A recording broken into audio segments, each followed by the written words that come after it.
Hi everybody, I'm Lewis Keynes and welcome to Infinite Leaders Live. Our why for what we do is all about being better. We're committed to helping fellow educators, coaches and those working in education to be infinite learners. We want to encourage all people working in the sector to be open to ideas and suggestions on how to improve and develop practice, and also support one another becoming better human beings as we go along. I'm joined by my colleague and friend Alan Dunstan. Thank you, Lewis, and really looking forward to diving deeper into understanding how leaders with an infinite mindset translate this across to their teams. We really want to focus on the things that you don't get taught at university or on your coaching courses. We want real life lessons from real life people with real life experience. And we're learning as well here. This isn't our day job. We're recording live, and I'm sure there'll be a few mistakes as we go along.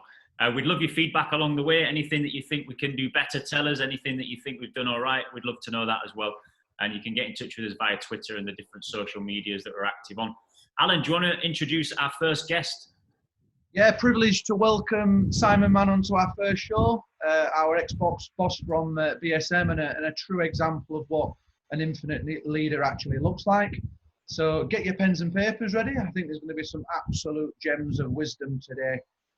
So Simon, can you just tell us briefly about how's it going with COVID-19 and a little bit about your journey to where you're at now? Well, COVID-19's been interesting. I've actually, looking back on, so I'm in New Zealand, which actually makes life a little bit easier than a lot of places. And we had about 5 weeks of being pretty solidly locked down. It's really helped me, I suppose, in some ways, of the transition between being ahead to working for myself. I've managed to get myself into some routines, set up workspaces, connect up pretty well, actually. Zoom's become part of my life and part of the way I interact, and I don't think that's a bad thing. I've got myself into exercise routines, which have been good, been out on the bike a lot, and given me a lot of time to reflect and think about the things that matters. I think one of the things that's been really good about COVID is it's that less is more, you know, and thinking about the things that really matter and where you spend your time and how you're using that time. And yeah, I've no complaints. I think if I've got a complaint, it's been slightly short in New Zealand. And I've just got this sneaking suspicion it's gone so quickly that it's maybe not going to impact people's behaviour moving forward as positive as it might do in countries that have had a more sustained period of lockdown. That may be, but I may be proved wrong on both counts. Yeah, I mean, it's very different all over the world, and we've obviously, I think the Philippines now has been the longest lockdown in the world. It's over up to 3 months. It's giving you time to reflect. It's given us all time to reflect. Just take us through from that first instance of being a teacher and then your journey along the way. I know it's going to be pretty long, but try and keep it fairly brief. What inspired you to actually start on this journey, and where are you at now with your career? It's been quite organic, really. I mean, I was at school, and really the two things that I enjoyed about school were maths and PE, and playing sport, and the rest of it was really pretty much take or leave. I was lucky enough to get my A levels. A lot of my friends didn't. And then I came to a crossroads about what I wanted to do. And my initial reaction was I didn't really want to go on to university. I'd kind of had enough of learning. My dad called my bluff, and off I went to work. And by about November, I decided that wasn't what I wanted to do at all, and kind of reframed my thinking, and decided to do a sports science degree, largely because it interested me and it was an area that I was actually kind of attracted to. I was playing sport regularly and really keen on sport, and I'd done some work with some summer schools and really enjoyed my work with students, so I kind of had it in my mind that teaching was possibly there.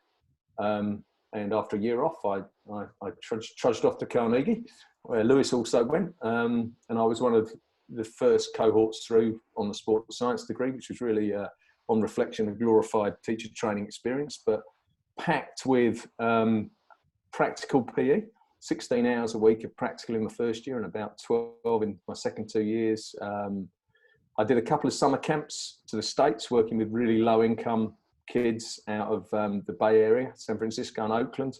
I really enjoyed. Carried on with my sport, and naturally progressed to do a PGCE and become a PE teacher. Couple of years, one working in Castleford, another working in an education behaviour disturbed school in Lincolnshire, a couple of years travelling where I met my wife, back into working in London, 5 years in Haringey. And I think really the sort of front end of my career was characterised by taking my sport very seriously. I took teaching seriously, and I really wanted to do the best job I could. But I focused really a lot of time on making sure I was playing sport as well as I could, which wasn't as well as I could have done, I guess, and certainly wasn't a career for me. And then as my sporting career diminished, my sort of focus on developing as a leader and a teacher, not a teacher really, but a leader, kind of came into being, and I moved to being a deputy head of department and then a head of department. We migrated to New Zealand, and I went into South Auckland. So I went from Haringey to South Auckland. So it was all very low income work, low income areas. Moved into a deputy head role, pastoral. I've always had a real passion for student welfare. And then moved overseas and took a job as a head of a small sort of failing high school in Hong Kong, American system. Had a fantastic 4 years there, really working as part of a team to develop the school. And then into a huge job at Garden. So I went from about, I can't get this right, 16 teachers and 280 kids to about 2,100 kids and 360 staff and 3 different campuses, and it kind of was a real make or break for me. I had no idea whether I was going to be able to do the job or not. I was surprised I was interviewed. I was shocked when they gave me the job, and I spent 18 months trying to work out whether it was for me, whether I was capable of doing the work. And after about 18 months, things began to change and shift, and I felt like I was actually capable of leading a school of that size. And then 5 years there, I feel that we did a fantastic job transforming that school, making it a very different place to the one we found. And then I moved across to BSM, where I spent 7 years with you, Alan, and 6 of which were Lewis. And again, kind of took a school that was in a pretty good space and endeavoured to make it a school that was in a far better space. But I think most of it's characterised by I never really had a vision of being a head of school, didn't really have a vision of being a deputy head, didn't really have a vision. It just kind of, I always describe it as being a result of being slightly over competitive and looking up and thinking, oh, I think I can do that a bit better than they're doing it. And I've got great ideas about how we could do that, and just kind of slowly but surely moved up until I found myself in a position that I found a bit bizarre, really, which was leading a really big, prestigious school in Asia.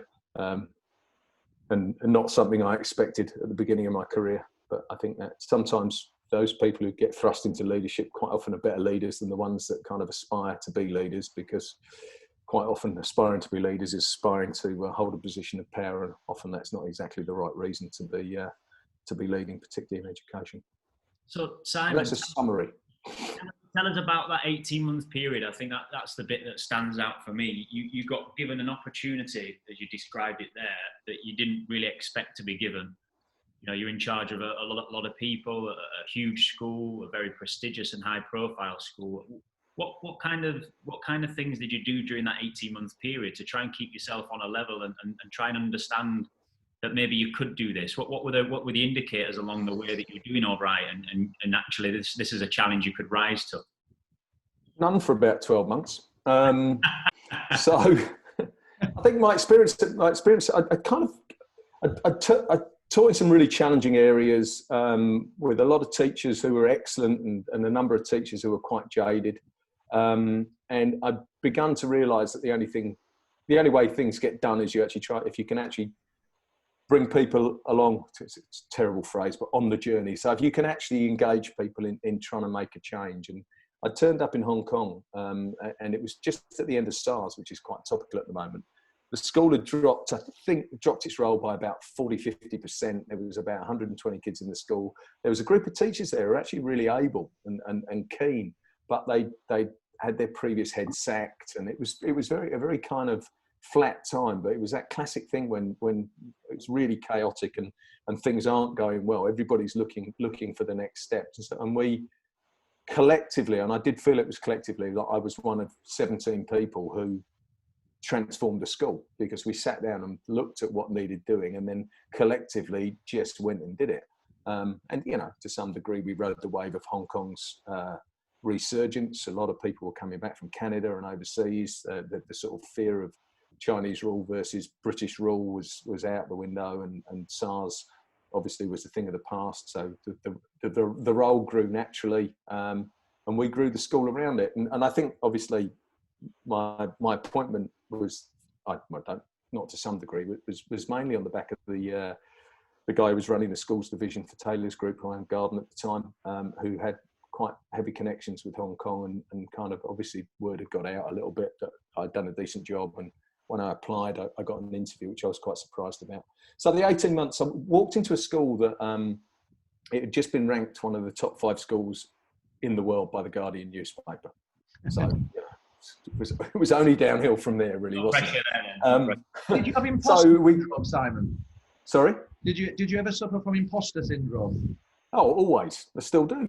Yeah. You know, I'd still sit there and think, you know, look at myself in the mirror and wonder whether I can do a job. And certainly when I walked into that school, I wondered. And then you have moments, don't you? You kind of, the penny drops that you've got something to contribute. So when I went around this highly prestigious school that had just been voted one of the top 5 schools in the world, I could just see so much that needed doing. You know, it was a good school. It absolutely exceptional exam results.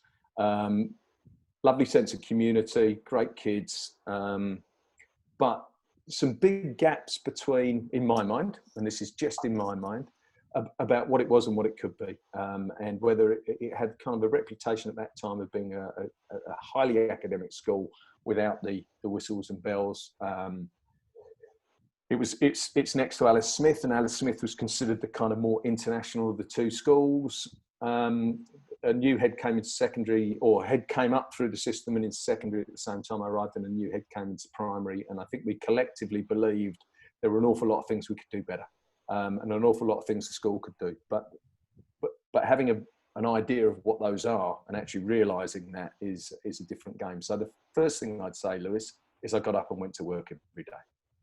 So even when I was having days that I was questioning myself, I just got up and went to work and got on with it. My day was full of meeting with people, and I kind of spent the first probably 6 months getting a feel for who was out there. Actually, no, I'll rephrase that. The first thing I did, and I think you've experienced this at BSM, we sat down as a group of teachers. So there was about, as I say, about 200 plus teachers, plus another 140 support staff, sat down and we talked about what it is we wanted the school to be. What was our vision for learning? And it became called the student vision. And we did the same with the parents. We did it in the this World Cafe model. And we gathered all this information, and we kind of processed it, and we then revised it into a series of statements that were clear statements or clear headings, 5 headings about what we could be, you know, one of which alluded to academic endeavour, the rest of a broader kind of more holistic approach to education. We then refined it with the families, we refined it with the school, we took it to the board, we got it agreed. And of course, I think that was what we based the next 5 years on. But the question was, did people really understand what they were letting themselves in for, was one of the questions, and understand what that meant. And the second question was, could we actually adjust the way people approach their teaching, their learning, the classroom environment, what goes on after school, to aspire to something that was part of the way there. You know, I think that you've heard me say this before. If you're going to have service learning in a school, it means every kid is involved in service learning. It doesn't mean you've got a couple of service learning clubs. If you have a sports program, it means that every kid has access to a sports program, as opposed to we have a basketball club that some small percentage of kids go to. So it's kind of that approach of thinking about things really holistically, looking at broadening our teaching practice so it was more inclusive and a little bit more holistic. And then it was a case of working out who was out there who would potentially champion that change. Obviously, I had the 2 head of schools, one of which I aligned with very quickly. The other kind of was slightly sceptical about my capacity to do the work I was charged with doing. But, you know, we worked through that over the first year or so. We had a few hiccups on the way. I was the butt of a number of rather unpleasant statements made on the I think it was the Times Education Supplement blog about, you know, there was some quite unpleasant stuff being said about me. And I'd kind of been through that before. I'd had it at a couple of schools, really challenging schools where people were questioning whether you could do the work you were charged to do. And I just took the attitude that, you know, it goes with the territory to some degree. And I think after the first Christmas break, the first term was just relentless. And I got through it. And then I went away at Christmas and kind of sat down. I'm like, what do I really want to get out of this? And am I going to let these people bug me as much as they're bugging me? Got a bit more thick-skinned about it, went back and began to kind of just get some small things going in different places, like almost testing the water, seeing what might work, who might champion things, rather than trying to sort of implement a whole school change. Did a lot of conversations about learning. We didn't begin even to approach what high quality learning looked like at Garden until we were comfortable that people had done enough reading about research and thinking about it and having conversations about it. Did a lot of work with the PE department about being more inclusive, opening up clubs and programs. Very difficult, big school, numbers wise, small school, facilities wise, had to kind of revamp things to change spaces, looked at where service learning could start getting integrated into the curriculum, but all little bits around the big school. End of the first year, really felt I wasn't up to it. Really felt that it wasn't going to move. But I always kind of describe it as with schools, and I think big schools more than small schools, but all schools, a little bit like turning an oil tanker. Really hard to start it turning, but once it starts turning, really hard to stop it turning. And about 18 months in, there were just these sort of lights at the end of the tunnel.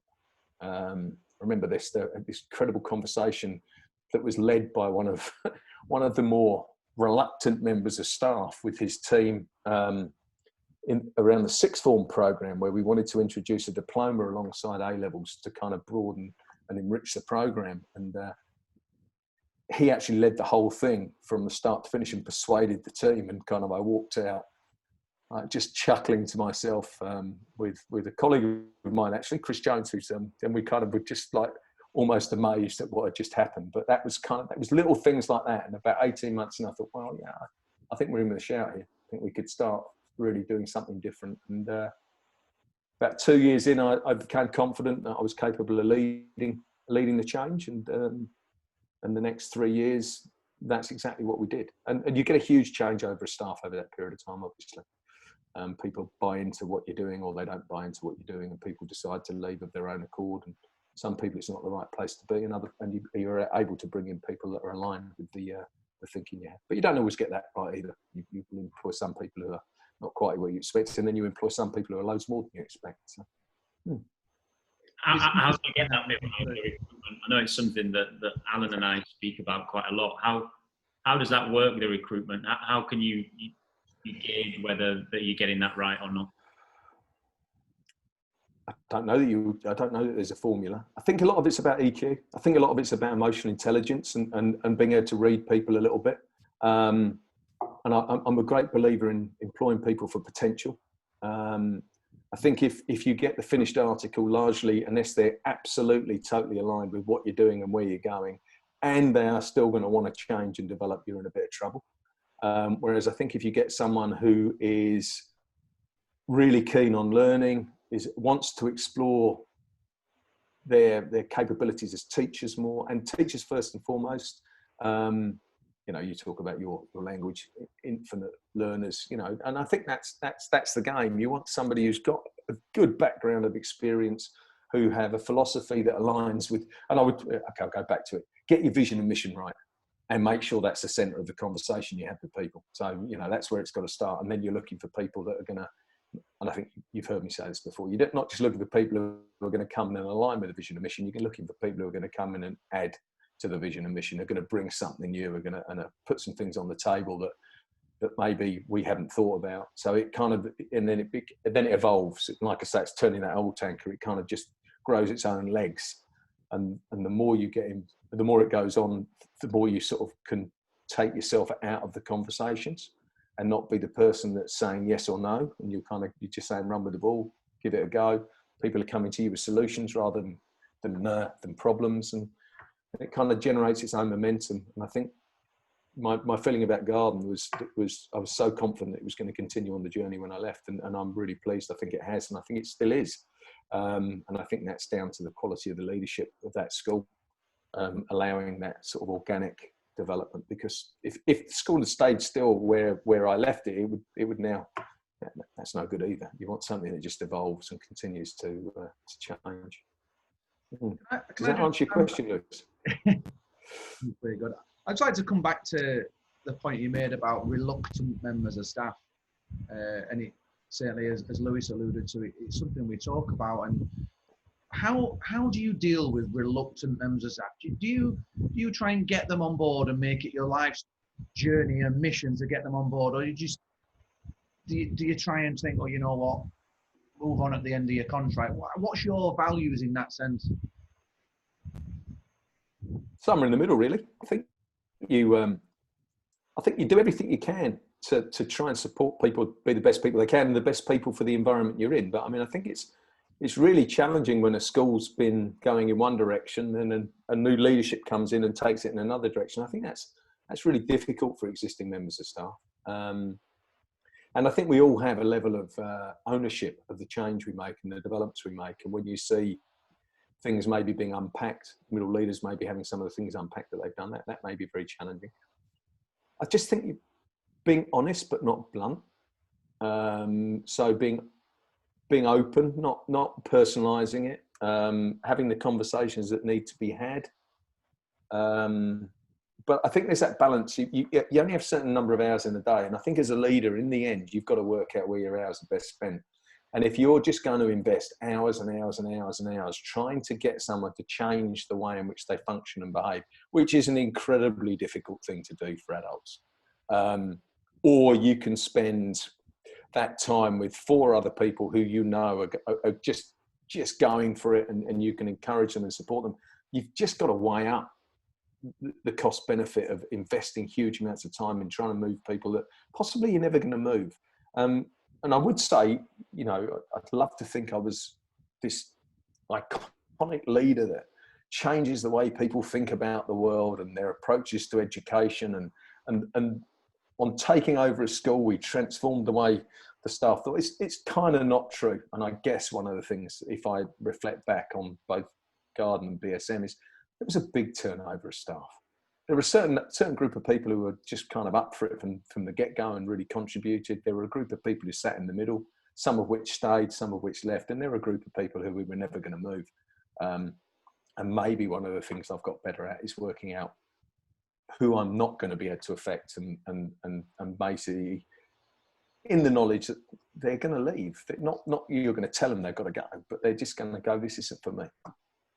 I don't really enjoy this, and I think I need to go somewhere else. And then there will be the odd person who you actually have to encourage to leave. But you try not to do that much, because I think it really damages the fabric of a place. And I think that's something you've got to worry about in schools. That comment you said there, to support people to be the best they can be. Do you see that as what the role of a head teacher is? Is that a wider statement about that? That's just leadership. The rest of it's management, isn't it? I think, you know, the thing I love about schools is it is a completely people-based industry. You know, it's students, it's teachers, it's families. That's it. I can't, you know, you can maybe do something about your electricity bill, or you can cut down your photocopying, but really the metrics are all about people. And I think that leadership is all about getting the best out of people. You know, you've heard me say this before, that some people are 12-hour-a-day people, other people are 8-hour-a-day people. You're not going to get a school full of 12-hour people a day, but you've got to try and make the person the best they can be in the 8 hours a day they're with you. And I think if we do that, and I think as teachers, we approach kids in the same way. You know, what can we do to get the best out of this child? You know, and then and for me, parents are partners in the process. I think quite often international and fee-paying schools get into this customer service type approach, and I think that's wrong. I think you've just got to come at it from a partnership role. So it is all about getting the best out of the people around you, and I think that's the job. Period. Yeah, thanks for that. I mean, reflecting on your time at BSM, it's brilliant to hear that your core values just coming through. Tell us about your most challenging period, Simon, as a leader. Oh, most challenging periods. So the single most challenging period was the tragic loss of a student to suicide, a young adult, and the impact that had on the school and the impact it had on me personally. That went on, I think, realistically for about 5 years, but went on quite intensely for about 18 months. But I look at that, and I then go back to kind of earlier periods in my life, times at school when things were really challenging. I wasn't getting on, or there were issues around violence and then this bullying and stuff where things haven't gone right in your sport and you're really frustrated.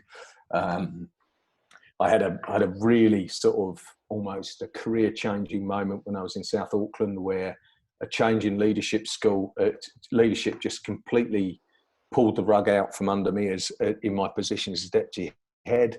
And that was incredibly challenging. And I kind of had these questions about whether I wanted to stay or go, whether I could be loyal to the leadership of the school that I felt was undermining the needs of the kids.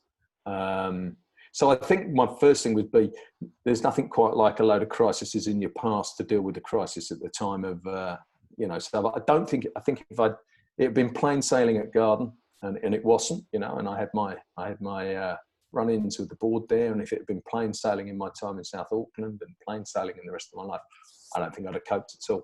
I think you build resilience to some degree from the experiences you go through. And then you've got, we had this kind of, as you know, this once in a lifetime, I hope, experience, which was challenging, difficult, at times like an out-of-body experience, almost watching myself deconstruct, in the knowledge that you were also being watched like a hawk by the rest of the staff. But for those that don't know what happened, as a result, a teacher at the school was kind of almost forced to leave the country very quickly, and didn't come back, even though we expected her to. I think teachers were feeling very vulnerable because they felt it could have been them. I think they were looking to leadership for stability, and making sure that everything on the outside looked like we were coping, even though on the inside there were nagging concerns, I think, for us all, whether we were going to come out the other end all right. Obviously, we felt very secure in the way in which the school had attempted to deal with the situation, but we were in a country where we didn't really understand the landscape legally or educationally in the way that the locals did.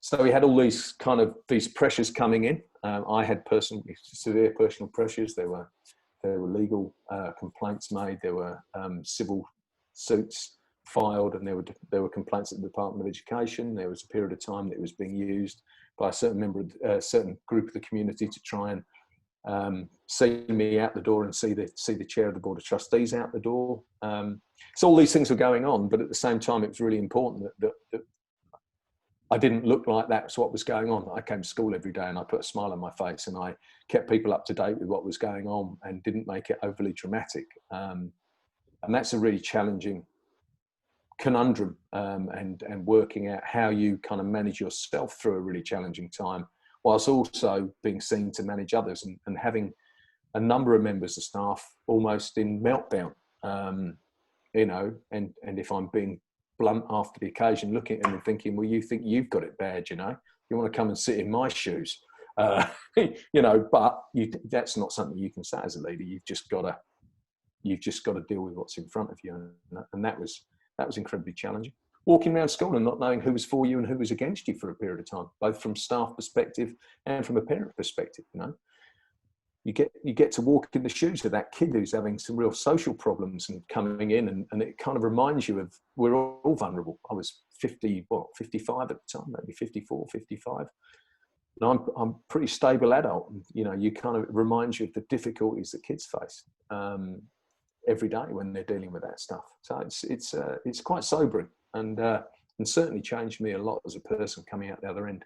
And I think changed the school a lot. I mean, I think it was an awful thing to happen, and there's not many pluses, but I think it made us really look at what mattered in the school. It made me look at what mattered to me as a person, and think about some ways forward. So I think, you know, we talked about this before, this kind of idea of that we made a really clear statement to our community. I think it would have only been about 6-7 months in. So I think the tragedy occurred in February, and the next year started was making a statement to our parents that our number one priority was student welfare. And now for the type of parents we've got who are kind of knocking down the door about grades and expecting fantastic university entrance and really good IB scores and GCSE scores, that was quite a big statement to make, but it wasn't a statement that was contradicted or even questioned by any of our families at that stage. And then thinking about, well, if student welfare is at the core of what we do, what does that mean? You know, what does that look like in the way in which we function and the type of programs we offer? And that kind of morphed towards the wellbeing piece that we've really kind of worked on over the last few years. And I probably, that's my thing now. It's kind of the bit that really interests me in school leadership. And it's not just the wellbeing bit, it's how you lead schools for wellbeing and how the two interrelate and how that then interrelates with learning.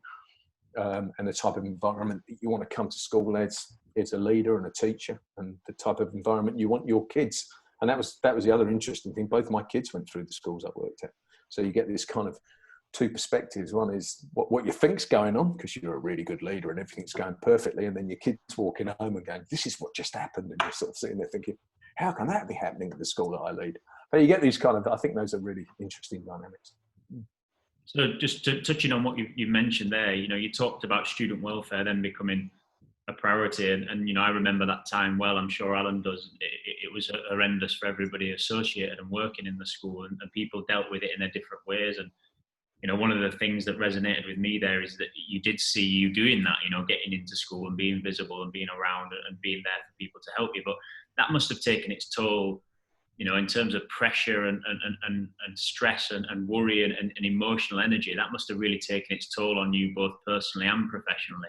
What kind of things helped during that period where this was something you hadn't experienced before that you found really, really tough, and, you know, admittedly yourself, you never wanted to experience and you hope you never do again? I think that it's that whole, I've sort of said this before, I think I said it recently on a couple of podcasts. I gravitated to things that I now understand as being really good for your well-being. So not that I'm a really heavy drinker, but I cut down on my alcohol consumption considerably. Now, when it first happened, I thought it was just going to be a week or so, and you'd be going home and having a glass of wine and thinking, God, thank God that day's over. And then when you began to realise it was just going on and on, the impact of alcohol was incredibly negative. You know, that waking up the next morning trying to deal with stuff. So I almost cut out alcohol. I began to do yoga in the morning, not kind of yoga, but yoga. I went out and I stretched and I did breathing exercises. I was really lucky. I had this small garden with a few trees around, but that's how my day started. Now that really, for want of a better word, is now mindfulness.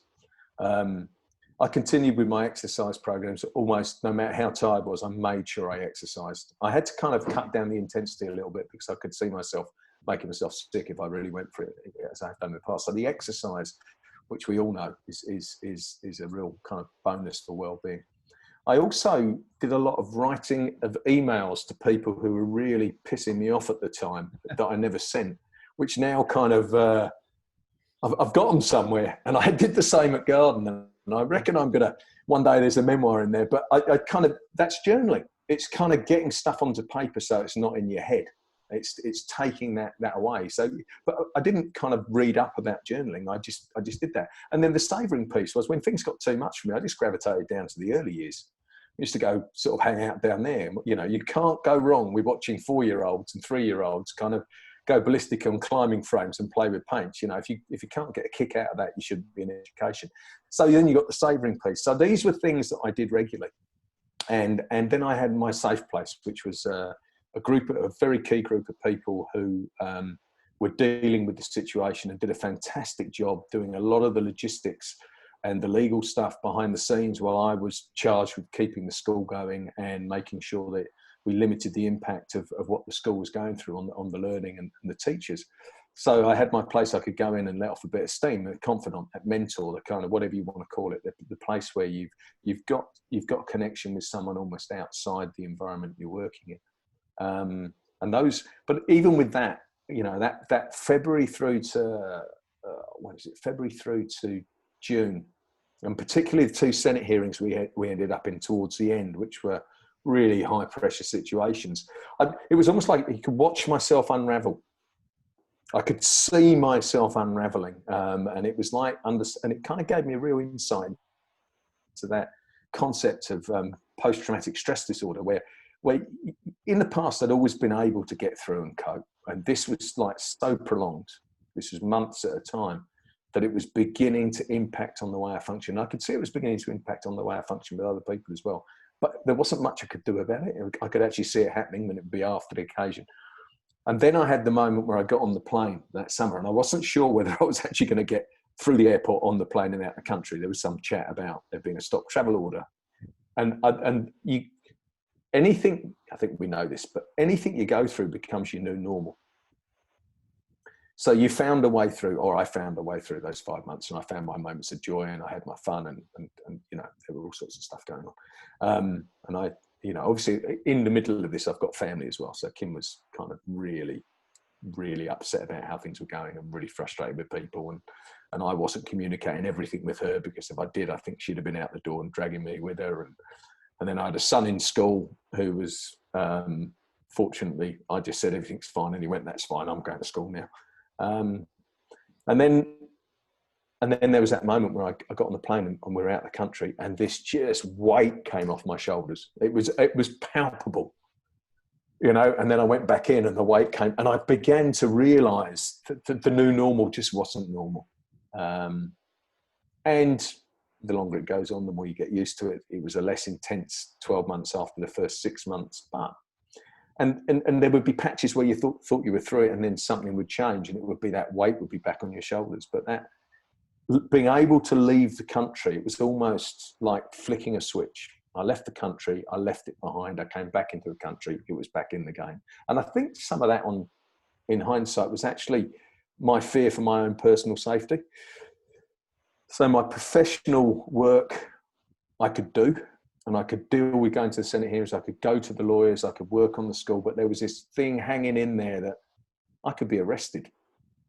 I could be stopped from traveling. I could be, and that, I think that was the bit that was underpinning the sort of anxiety and the concerns I had. But actually, I didn't really think about it like that until we just had the conversation. But that probably was the difference about being in the country or not being in the country, because the situation didn't change. We still had a school to run that was under threat of closure to some degree. Still had to make sure that we didn't lose staff, because we had a fantastic group of staff by that stage, and didn't want them leaving because they felt they were unsafe. And we still had kids to educate, many of whom were completely oblivious to what was going on, because they weren't engaged, they weren't old enough to know the student who'd gone through things and weren't really interested. And loads of our parents didn't have a clue. That was a really interesting thing that came apparent sort of 3 years later. I didn't realise that was going on. We kind of, well, where were you? You know, we were communicating this with you regularly, but they just weren't interested, and that's fine, because they just wanted to send their kids to school. You know, we didn't want to lose student numbers as well. So that, yeah, so it was quite, I don't know if I can't even remember the question now, so I've rambled. I'm just intrigued there, Simon. It must have been a really lonely place to be in, because you're fronting all this up. But who was your sounding board? Who did you then go to for advice? Or were you just taking it all on your own shoulders? I think to some degree you do, and I think to some degree you shouldn't. And I think it would have been incredibly powerful to have someone outside the school that I could have phoned up and talked to. But I didn't have that. And I think there's that thing about, and this is a retrospective statement. It's that it's almost, you feel like you're showing a sign of weakness by going out and asking for help, and you're the head of school and you should be able to sort it out, and I've got this under control. And hindsight would say to me that if I'd had someone who'd been through similar things to talk to, I think that would have helped. The lawyers we worked with, he was so reassuring and so knowledgeable, and he was like, going to him, I always came out feeling reassured. Simon Bewley, the chair of the board, was absolutely amazing, as was Alison Doig Henderson and Catherine Daniels. You know, they were incredibly supportive. A lot of degriming, you know, seeing the funny side of stuff, not the funny side of the suicide by any stretch of the imagination, but the funny side of some of the other nonsense that was going on. You know, I could tell stories about this forever, but, you know, some things happened that just made me kind of, it was almost comical at the end of it. More question, Simon, about on this topic, because you're right, you know, it's such a deep and complicated topic in many ways that you could spend forever on it. But one more on this. And it's something that, you know, we talked about back at the time, and I think a lot of people could be really intrigued by this. What kept you there? You were a family. You wanted to put your family's safety and the personal happiness of that household ahead of anything. There would have been, I'm sure, a number of people who put in your position wouldn't have stuck that out. They would have left, and they would have taken the opportunity to say, you know what, I'm getting wrapped up in something here that really isn't a fault of your own, and I don't want to be anywhere near it. I want to distance myself from that. What actually kept you there to do the job that you did? Well, the first thing I'd say is I wouldn't have thought that would be a bad response. You know, if I decided to leave it, and I accept people doing that. I mean, and whether me staying made the place a better place or a worse place, I don't know. What kept me there, I think, and I have thought about this, I think there's two things. One is and this is a failing and a strength, and I say this often about, I'm ridiculously competitive and I hate losing. And I saw this as a win and lose game. I felt that if I'd walked, I would allow the people who were trying to undermine the school and use the tragic death of a student to get their own way and to change the leadership and to make the school something that they wanted it to be and something that it should never have been. So, one, I'm ridiculously competitive and I hate losing. Two, I think I've got this, and it comes from my dad. I have a kind of sense of right and wrong that is quite black and white, and it's not the most helpful thing. Again, sometimes it's held me in really good stead. In fact, I would say it this way: what it's allowed me to do is quite a lot of the problems I've had with leadership, other leaders, and boards and stuff like that. I can put it all down to me. They've all been my responsibility, but they've nearly all been underpinned by me believing something's right or something's wrong. And what it's allowed me to do is walk away from those jobs, even though I may have been frustrated with the way things finished and my relationships. But I've been able to look at myself in the mirror and say, what I've done because I've totally believed what I was doing was right. And that's my dad. That's just my dad all over. And I think that's the other bit. I just had this, it's a righteousness that probably isn't helpful at times, but I just felt that to allow what was going on to be seen through in a manner that it would have been seen through possibly if I'd walked just wasn't right. And it wasn't right for not just me and BSM and the teachers there and the kids there. It wasn't right for education. It wasn't right for the next school down the road or the next leader in, or, you know, if a tragedy like that can happen and people can actually try and appoint and apportion blame for it, where does that leave us as educators? You know, are we going to question every single move we make every time we have we have to deal with a difficult issue? Do we basically turn around and just avoid the tough conversations? And that wouldn't be good for any child in a school or any parents at a school. So that was that kind of righteousness were the two things that drove me. And it didn't come without some personal cost. My relationship with Kim was really challenging during that period because she was frustrated with me about not talking to her. I knew I couldn't talk to her about the stuff that was going on because it was too personal to her. So I couldn't, you know, a lot of people say, I say, who do you talk to? They say, my wife. And I think that's great, you know, but there'll be a time possibly where that is exactly who you can't talk to, because you have to be able to come home to sanity. I wanted to come home and not talk about it. Kim wanted to know what was going on, you know, so it's all, there were the tensions around the edges as well that you just got to kind of weigh up. And I probably didn't handle that anywhere near as well as I should have done. You know, all my energy was trying to keep a brave face on at school, and you come home and you relax, and you're probably not the best husband you know, and not the best partner and not the best dad, because you're probably they're probably seeing all the bad stuff, you know, that kind of, that point at which the anxiety vat overflows, and you just kind of, you know, you're more likely to lose the plot over something that's really not worth losing the plot over, because you've exhausted all your energy of trying to self-regulate elsewhere. Yeah, I think those two things probably drove me more than other things. Yeah. Yeah, tough times, Simon. Tough times. I'm intrigued there. You talked about this competitiveness and the sense of right and wrong. Are they your guiding principles as a human? I think guiding principles are more noble than that, Alan. Yeah. What are yours then? I think the sense of right and wrong is a guiding principle. I think the sense of entitlement and that's the wrong way of putting it. I think the sense of entitlement is exactly what I disagree with. I think everybody has basic human rights, and I think everybody deserves to be treated as the person they are. And I think that we have an obligation in education to provide absolutely the best education for the kids in our school. Now, what that looks like differs radically according to the type of school you're in. You know, I think that first part of my career, which I loved, teaching in really low income, really socially deprived areas, you know, they were fantastic times, and I wouldn't have given them up for a moment. And then going into international schools, which is the other end of the spectrum, it's been really interesting as well, and it's had some real highs and you know, we talked about some lows. So I think that sense, yeah, that's a guiding value. I think treating my dad used to say, I'm talking about my dad quite a lot actually.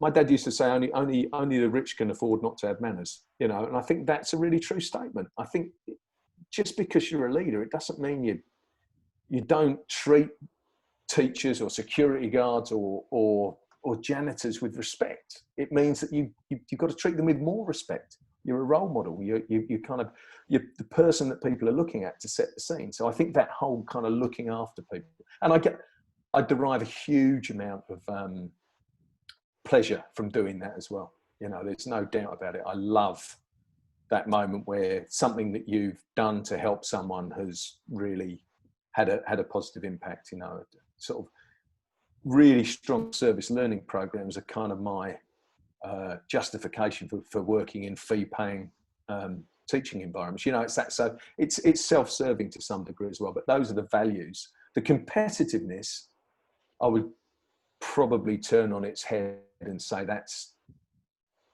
been, while it's got me to do some things I maybe wouldn't have done, but I don't think it's not something I would put there as a value. I think it's almost an anti-value. And if I look at my competitiveness, it probably isn't.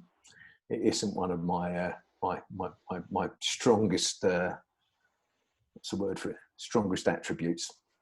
As you've all seen. You've already linked the competitiveness, and it's easy for everyone to make the same assumption that comes from sport and that comes from your background of playing sport from a young age.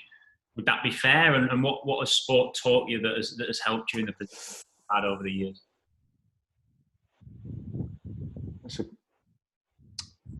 I think my brother, probably having a younger brother almost the same age as me, who played all the same sports as me, who I think there's a fair, and people will say the same about Tom as they say about me. I'm rather over competitive or highly competitive. So I think that's part of it. I think it's interesting, isn't it? So I was a reasonable, I was a reasonable sportsman. I was a reasonable athlete. But I always gravitated towards team sports because I think my over competitiveness was to some degree blurred by being in a team. Rugby was my game. So I think that helped, and I love that. And I'm a very social person, so I love winning together, losing together, whatever you want to call it. Was it shaped? Did it make me more competitive? I think that concept of the harder you work, the better you get, is something that I've really sat with, and I think that's true. And I've learned that from sport. I would also say, and I've said this to a lot of people, I didn't get anywhere near as much joy out of playing sport as I should have done, because it all revolved around winning and losing. And even when I won, I was self-critical to a point of not really making the experience enjoyable. So I think that And it wasn't until I stopped playing sport seriously, and even my seriousness wasn't that serious.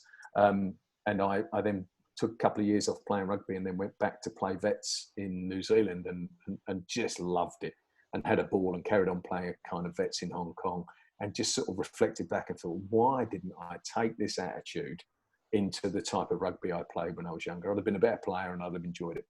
So I don't think the sport, but I do think that kind of how you get on with other people, how you get the best out of other people. Rugby's got this great thing about, or it did have, I'm not sure it still has, but you didn't really say anything negative to other people. You just accentuated the positives. You let the negatives go. It was kind of very much, and it's a team game where if you've got one weak link, it doesn't matter how good they are, if they don't actually front up and do the basics well and take their role defensively, someone gets hurt. And I like that. It's that kind of, you don't have to be the greatest player in the world, but you have to commit to the cause. I think that's that I take. And I know that when, knowing as a person that if you're not going to do what you have to do, somebody else is suffering. And that I do take from sport. I think that's really important. If you're not going to do it, somebody else is going to have to do it for you. If you're going to take a back seat, you're just throwing the ball to someone else. And I think that philosophically as a leader, but also just as a colleague, is really important. That you all bear the load. You all take part of the load. So I think that's been really important to me. So yes, lots of stuff. But was it sport that led to that, or me that led to sport? I don't know. Yeah, and also getting through the bad times, and just kind of accepting. I think failure is the place we do the most learning, and I think that making mistakes, and if you play sport in your life, there's some pretty howling mistakes that you remember very well, and you get through and you get up and you go and do the next thing. Yeah, I look at that, Simon, and I totally agree with that. I wish I'd have enjoyed my sport a lot more. It was almost you're playing to avoid defeat when you're younger days, and you lose your joy in that sense. And it's only when you get to our age now and a bit older, you wish you'd have had more good times. And I'm just intrigued by that then. So what advice would you give to your younger self? Be kinder to yourself. Yeah. Stop the negative self-talk. Don't get me wrong. I think, if things don't go well, or if things do go well, reflection is a huge part of the learning process. But you don't have to keep beating yourself up for 2 weeks over a game. You know what I mean? So I think be kinder to yourself. Stop the negative self-talk at a point. But that doesn't mean that you just... So there's that whole thing of mindfulness, is mindfulness just a way of getting on with all the rubbish in the world and ignoring it and just being insular? And it's not, it is a tool you can use to detach yourself for a period of time and get better at focusing your attention. And I think that's true as well. To turn around and say, just be kind to yourself and don't worry about the mistakes, that's stupid, because the mistakes are the real learning points. But you don't carry on beating yourself up about the mistakes for the next 3-4 weeks, And so I think be kinder to yourself. And how did you luxuriate a bit more in the good stuff as well? When it does go well, make sure you remember that beyond the 5 minutes, that the end of the euphoria at the end of the game. Yeah, sorry there. How did you transfer that over with Fred and Georgia then? As a dad, I'm quite intrigued as they're getting older now, my kids. The advice that you give to your younger self, what did you do with Fred and Georgia in their sort of experiences growing up? Didn't talk to Georgia at all, because whatever I told her to do, she'd do the opposite, or use that strategically. So Georgia just did her own thing, and Georgia's actually, funny enough, is probably the more fiercely competitive of the two. I gets really frustrated, and to some degree, that's Fred was really a really interesting kind of. He's so different from me in some senses. So I actually had to drag Fred along to trainings and drag him to places to go and play. He kind of has no understanding of his own capabilities. And I'd say that in a very positive way. He's a lot better than he thinks he is. And he's very shy and reticent about that. And he was really good at just walking off a field. He'd walk on a field and give everything he could. And he'd walk off the field and actually he wouldn't sit and get frustrated about it and get, so he naturally kind of would enjoy his sport more probably than I did. But having said that, I'm not entirely sure that was true of me when I was at school. I think probably I enjoyed my sport more when I was at school, and it was when I became an adult.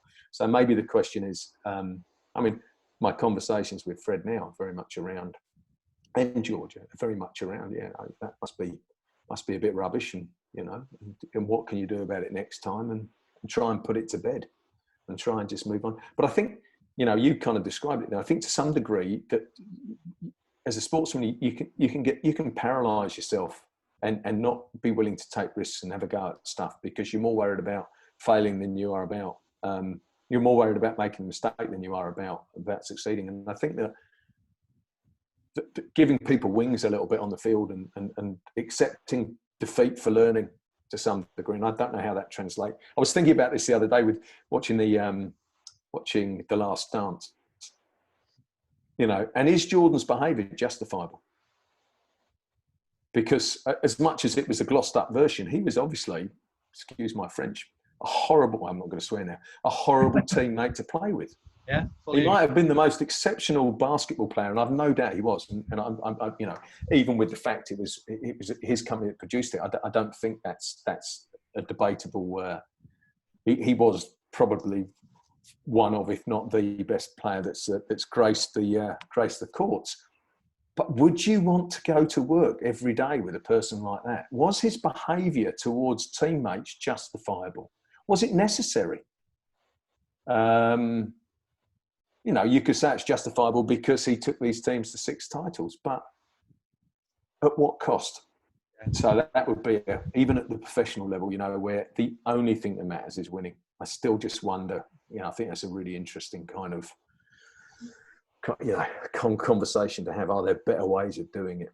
Phil Jackson came over as a very interesting man to play for, and I bet he was better at managing people like Michael Jordan by the time he got to the LA Lakers and dealing with the Kobe Bryants. And, I think Michael Jordan, in effect, was a runaway train, and you were either on it or you weren't. Got a bit of a lag. Yeah, we wrote an article on The Last Dance, and it's such a fascinating series. Yeah, absolutely amazing. And for me, there, I look at Steve Kerr as the real hero. He's the one who just grafted alongside, took it all in, and then he goes on and becomes the top human being, the infinite learner that we talk about, and has a really strong coaching career. Just a really top nice guy. And I asked someone last night about it, and do you want your child to grow up as Michael Jordan? And it's a really tough sort of question. Would you want Fred to grow up as Michael Jordan, or would you want him to be a Steve Kerr? Do you want any of your kids to be professional sportsmen? and what that requires?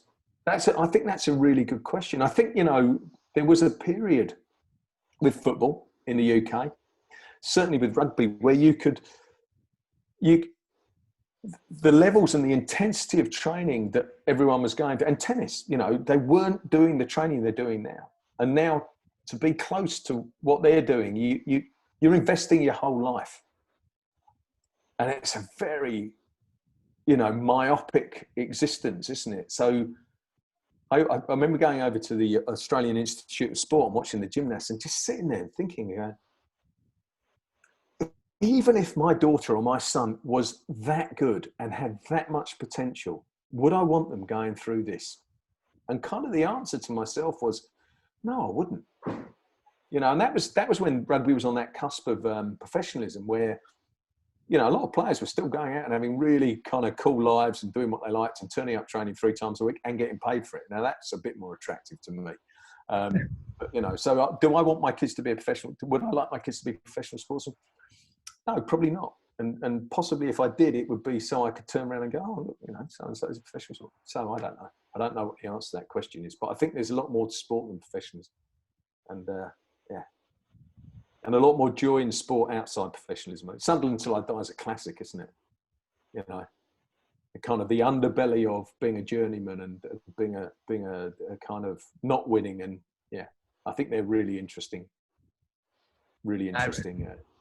I mean, there's lots of characters. great documentaries out at the moment. The Man City ones, the All Blacks one on Amazon Prime's brilliant as well. And Yeah. that just links in quite nicely to our last three sort of questions, Simon. All Blacks talk about leaving a legacy. Does that matter to you? Does leaving a legacy matter? Yeah, but it's leaving a legacy with people. Okay. You know, my favourite moments of being a teacher are when a kid knocks on your door as a head teacher and asks for help. No, it's like and you're able to help them and get them out the other end. You know, that's a legacy for me. Maybe watching people's careers that you've helped shape on the way blossom. That's a legacy for me. Is a legacy? Is Garden a legacy? Is BSM a legacy? No, I look back on it with pride, but I don't look back on it with anywhere near as much pride as, say, some of my colleagues have worked at both schools and how we've worked together and the stuff we've done, and the impact we've had on kids. So I don't know. I'm kind of that. Yes, you want to make a difference, don't you? You want to make a difference in the world, and I think education's an amazing place to make a difference. But you're making a difference to people's lives, and possibly their difference to other people's lives, and that's pretty heady. That goes way beyond is Garden more successful than it used to be? Is BSM more successful than it used to be? So yeah, you get moments where it manifests itself in a way that makes you go, wow, I'm so pleased I was part of that. But it's going to be more about, you know, those kids that you just, you know, we know, you know, a member of your football team, Alan, who was, you know, transformed him as a child or a young man. And that's a legacy that I will kind of be more attached to than possibly, you know, the reputation of BSM or Garden. Does that make sense? Yeah, it's hard to justify what success is in education. Yeah. It's really hard. That what? Yeah. What's your 3 non-negotiables as a leader?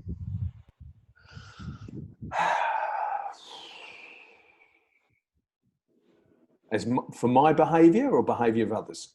Of others. Honesty and transparency. So people who are just upfront with you.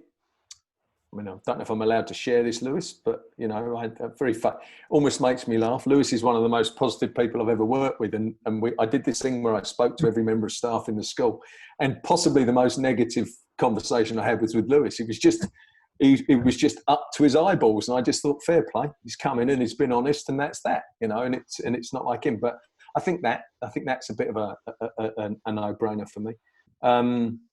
So honesty, transparency. What's your last one? No, honesty and transparency are the same thing. Oh, this.